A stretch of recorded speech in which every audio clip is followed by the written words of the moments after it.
There are loads more bedtime stories on BBC iPlayer. Just search CBeebies Bedtime Stories. Hey, I'm Billie. I love making music, and I have sung my songs to people all around the world. I also love nature, and our world is full of wonderful, beautiful wildlife, from the tiniest wildflower to the most massive moose. This bedtime story is about a little boy called Wilfred who says he owns a very big moose called Marcel. But does he really own Marcel? The story is called This Moose Belongs to Me, and it was written and illustrated by Oliver Jeffers. Wilfred owned a moose. He hadn't always owned a moose. The moose came to him a while ago, and he knew, just knew, that it was meant to be his. He thought he would call him Marcel. He began following Marcel, explaining the rules of how to be a good pet.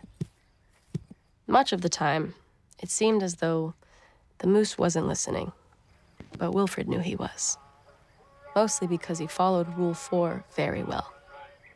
Not making too much noise while Wilfred plays his record collection. Sometimes, the moose wasn't a very good pet. He generally ignored Rule 7, going whichever way Wilfred wants to go. The moose had a very good sense of direction, and Wilfred did not.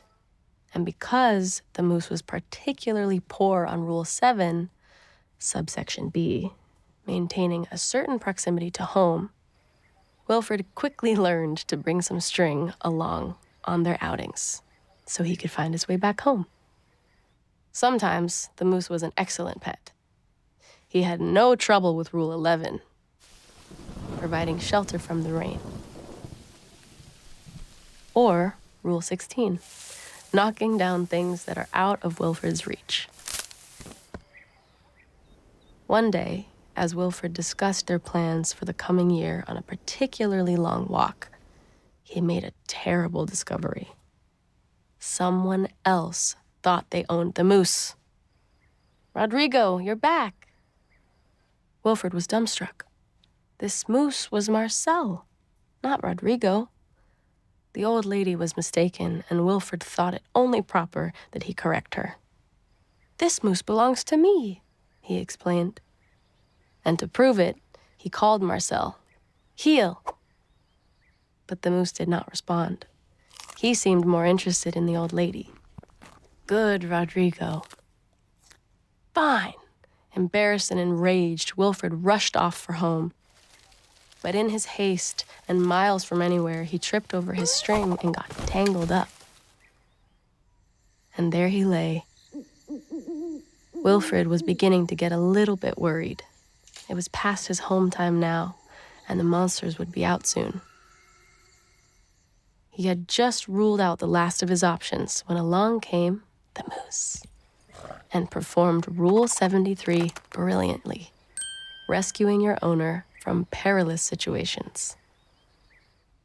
All was forgiven, and perhaps, Wilfred admitted, he'd never really owned the moose anyway. With that in mind, he and the moose reached a compromise. The moose would agree to all of Wilfred's rules whenever it suited him. "Dominic, you're back, and you brought me an apple." I love that story. Wilfred learned a very important lesson. We need to look after beautiful wild creatures like Marcel, but we also need to let them do their own thing. I think we will be happy if we just care for nature and don't say, "I own this moose." Don't you?